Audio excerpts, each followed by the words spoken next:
Divide చేసుకుంటాం. Current tube 300 litres లోపల ఉండాలి. నువ్వు ఎప్పుడు 300 లీటర్స్ లోపల చేస్తావో ఇప్పటికీ వాళ్ళు ఇచ్చేస్తారు. అది రూల్ 300 లీటర్స్ దాటి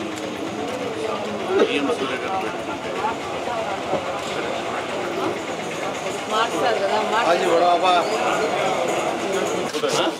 ఇది వీల్ సరిగ్గా లేదు, కొంచెం పెట్టి పుష్ చేయాలా, అది గ్రిప్ రాదు దాంట్లో.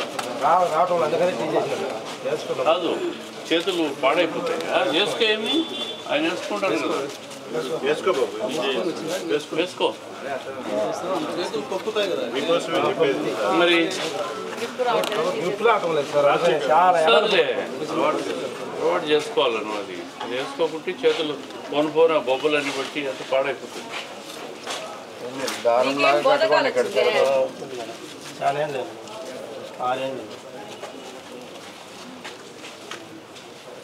దారం లాగా చుట్టుకోండి మీకు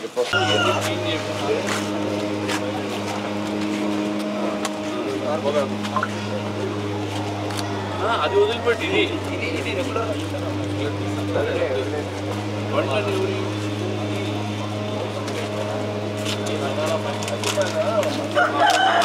ఆ బండ్లన్నీ పెట్టారు, ఆ గల్లీతో తెచ్చి ఆడేస్తారు.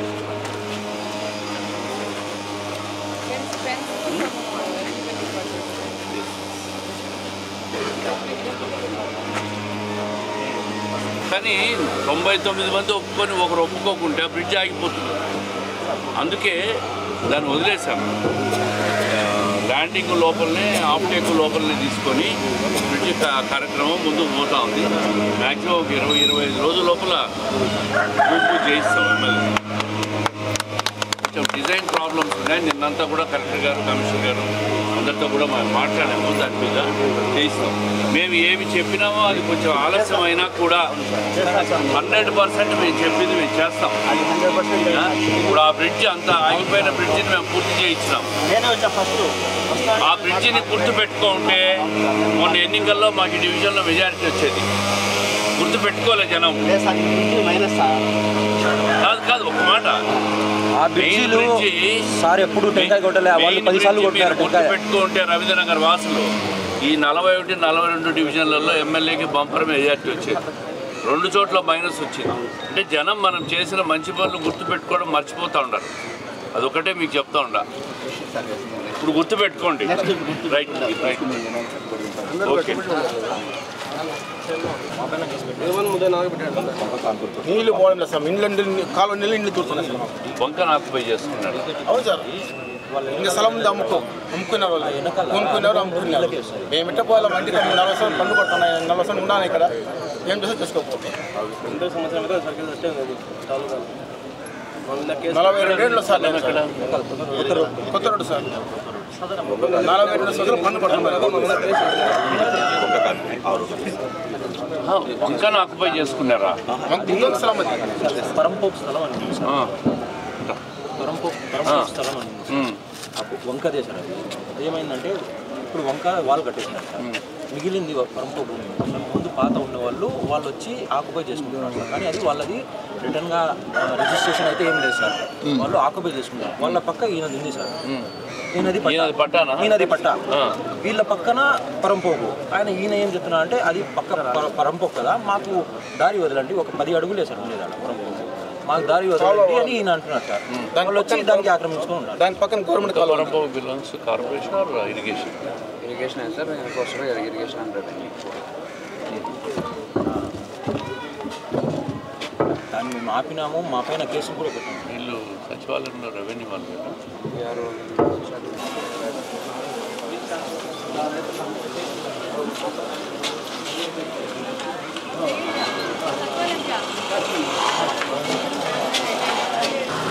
ఇద్దరు పిల్లలకు వచ్చినాయా? ఇంతకుముందు ఉందా ఇది?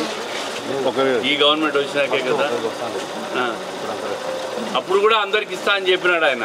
ఎవరు ఆయన? జగన్మోహన్ రెడ్డి. మరి ఇప్పుడు ఇచ్చినాడా? మేము చేస్తే ఎంతమంది ఉంటే అంతమందికి ఇస్తామని చెప్పినాము. ఇద్దరికి వస్తూ ఉందా? గుర్తుపెట్టుకోవాలా. రేపు ఎక్కడ ఉంటారు మీరు? ఇన్నే. కడప డెవలప్ కావాలంటే రేపు కార్పొరేషన్ ఎలక్షన్స్లో మా పార్టీ వాళ్ళకు ఓటేయండి. వేస్తే డెవలప్మెంట్ జరుగుతుంది.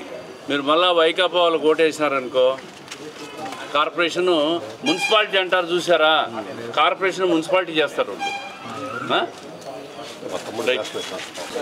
ప్రభుత్వం చేస్తున్న అభివృద్ధి సంక్షేమ కార్యక్రమాలు ప్రజల్లోకి తీసుకుపోవడంలో భాగంగానే ఈరోజు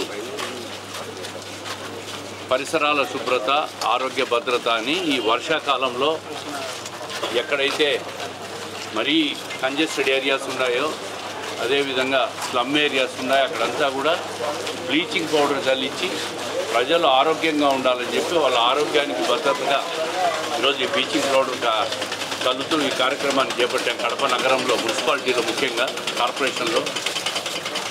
అదేవిధంగా ప్రజలలో కూడా ప్రభుత్వం చేస్తున్న సంక్షేమ కార్యక్రమాలన్నీ కూడా ఎక్కడైనా లోపాలు ఉన్నాయా, ఎవరికైనా రాలేదా, ఇవన్నీ కూడా ప్రజలందరినీ పలకరిస్తూ ముందుకు పోతూ ఉంటాం. గత ప్రభుత్వంలో జరిగిన అవినీతి, అక్రమాలు, ప్రజల సంక్షేమం పట్ల నిర్లక్ష్యాన్ని కూడా ప్రజలు వివరిస్తూ ఉంటాం. రేపు రాబోయే కార్పొరేషన్ ఎన్నికల్లో తెలుగుదేశం పార్టీ అభ్యర్థికి ఓటేయండి, కడప నగరంలో అభివృద్ధి అంటే ఏంటి చూపిస్తాం. కార్పొరేషను, ప్రభుత్వము రెండు ఒక పార్టీ వాళ్ళు ఉంటే అభివృద్ధి చేసేదానికి అవకాశం ఎక్కువగా ఉంటుంది. ఈ కార్పొరేషన్ పాలకవర్గం ప్రతిపక్షం చేతుల్లో ఉంటే అభివృద్ధికి నిరోధకులుగా తయారైపోతూ ఉంటారు. ఈరోజు శానిటేషన్ వర్కర్స్కు 2-3 నెలలుగా జీతాలు ఇవ్వలేదని చెప్పి కూడా శానిటేషన్ వర్కర్స్ మాకు కంప్లైంట్ చేస్తూ ఉన్నారంటే కార్పొరేషను ఈ శానిటేషన్ వర్కర్స్ మీద ఎంత నిర్లక్ష్యంగా వ్యవహరిస్తూ ఉందో దీన్ని బట్టి చూస్తే తెలుస్తూ ఉంది.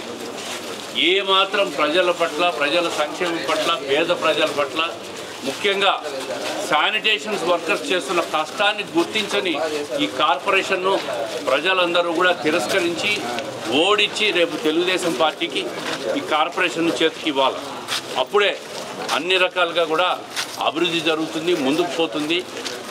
ఈ రాష్ట్రంలో ఏదైతే మనం కేంద్రంలో డబుల్ ఇంజన్ సర్కార్ అంటామో, Bharatiya Janata party, Telugu Desam party, Janasena double engine సర్కార్ పోతే అభివృద్ధి జరుగుతుందని, అదేవిధంగా కడపలో కూడా డబుల్ ఇంజన్ సర్కార్ అంటే కార్పొరేషన్ తెలుగుదేశం పార్టీ చేతుల్లో, అదేవిధంగా ఎమ్మెల్యే ఇక్కడ ప్రభుత్వం కూడా తెలుగుదేశం పార్టీ చేతుల్లో ఉంటే రెండు కూడా కలిసి అభివృద్ధి చేసేదానికి అన్ని రకాలుగా కూడా ముందుకు పోతాం. రాబోయే కార్పొరేషన్ ఎలక్షన్స్లో తెలుగుదేశం పార్టీ అభ్యర్థులకు 50 మందికి కూడా ఓట్లేసి గెలిపించాల్సిందిగా, అభివృద్ధికి నాంది పలకాల్సిందిగా ప్రజలందరినీ కూడా కోరుకుంటున్నాం. అంటే శానిటేషన్ వర్కర్స్, సో జనాలకు కూడా శానిటేషన్ వర్కర్స్ ఎంత కష్టమైన జాబ్ చేస్తున్నారనేది జనాలకు కూడా అర్థమయ్యేటట్టు మనం కూడా చెప్పాలి. శానిటేషన్ వర్కర్స్ అంటే మా ముందు మురికి కాలువలు క్లీన్ చేసే వాళ్ళని మనం తక్కువ అనుకోవద్దు. వాళ్ళ కుటుంబాలని సాగుకోవడానికి ఇంత టఫ్ జాబ్ ఆప్షన్ చేసుకొని వాళ్ళకి వచ్చే 10-15 వేల జీతంతో ఎంత కష్టతరమైన పని అంటే మనం అక్కడ నిలబడుకోవాలంటే ఇష్టపడము. వాసన వస్తుంటే ముక్కులు మూసుకొని వెళ్తాము. అన్నల చేతులు పెట్టేసి అన్నల క్లీన్ చేసి ఈరోజు మన కడపలో కొంచెమన్నా ప్రశాంతంగా బతుకుతున్నామంటే వాళ్ళ దయ వల్లనే బతుకుతా ఉంటాం. అసలైన ప్రజాసేవకులు ఎవరంటే శానిటేషన్ వర్కర్స్. ఒక్కసారి చూడండి, ఇప్పుడే పోయి వచ్చాం. యాక్చువల్గా ఇప్పుడు 41-42 మంచి బెటర్గా ఉంది. కానీ ఇంకొక కొన్ని చోట్ల పోతే యానాదికాలు అట్లా పోతే అసలు ఎలా పోయి ఎలా బయటకు వస్తామో మనకే అర్థం కాదు. అలాంటి చోట్ల కూడా వాళ్ళు కాలువలలో దిగి క్లీన్ చేసుకుంటూ వస్తున్నారు అని అంటే, నేను ఒక వీధికి పోతే ఒక మహిళ అరుస్తూ ఉంది శానిటేషన్ వర్కర్స్ మీద. నేను ఒకటే చెప్పాను, వాళ్ళు క్లీన్ చేయకపోతే మీ ఇళ్లలోకి పోవు బయటికి, క్లీనింగ్ కాదు. వాళ్ళతో ప్రేమగా మాట్లాడండి. మీకు కుదిరితే 100 రూపాయలు డబ్బులు ఇవ్వండి, కుదరకపోతే అది కూడా వద్దు. ప్రేమగా మాట్లాడితే చాలు. వాళ్ళంత డెడికేటెడ్గా మన కడపను క్లీన్ చేస్తూ మనం ఉండడానికి ఒక ఏమంటారు ఆమోదయోగ్యంగా మనకు ఈ పరిసరాలను క్రియేట్ చేస్తున్నారంటే వాళ్ళ వల్లనే. అంతే నేను చెప్పదలుచుకుంది. థ్యాంక్స్. అయిందండి శాలరీ లాగా సార్ పక్కనే ఉన్నాడు. కార్పొరేషన్ ఎవరు ఉన్నాడు, వైసీపీ వాళ్ళకేం పట్టదు. ఎప్పుడన్నా మిమ్మల్ని పలకరించినారా? ఈరోజు మేము వచ్చి పలకరిస్తున్నామంటే మిమ్మల్ని గౌరవించి పలకరిస్తూ ఉంటాం. ఈ గౌరవంతో పేరుతోనే ఈ మాదిరి ఏమన్నా ఇంత కష్టపడి పనిచేసిన వాళ్ళకి సన్మానం చేశారా? అంటే గౌరవం లేదు వాళ్ళకి.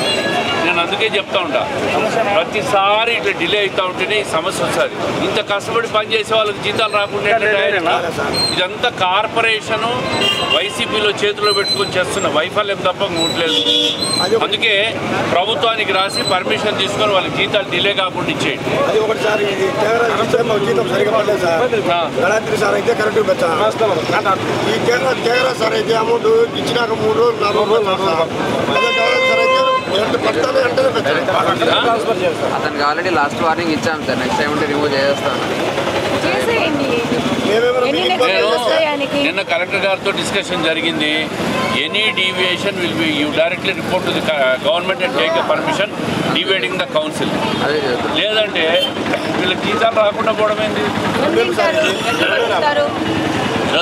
మాకు బాధ కలిగి వాళ్ళకి భోజనం మంచి భోజనం చేయడానికి డబ్బులు ఇచ్చిపోతున్నాం. ఆ మాత్రం మానవత్వం లేకుండా ప్రవర్తిస్తూ ఉంటే ఎట్లా? మిమ్మల్ని ఎవరు తీయలేరు. మీరు కష్టమైన పని చేస్తున్నారు, మిమ్మల్ని ఎవరు తీయలేరు. కుదరదు. మీకు జీతాలు వచ్చేదానికి నేను ఈరోజు కలెక్టర్ గారితో కూడా మాట్లాడతాను. రైట్. ప్రజాసేవ చేసేవాడు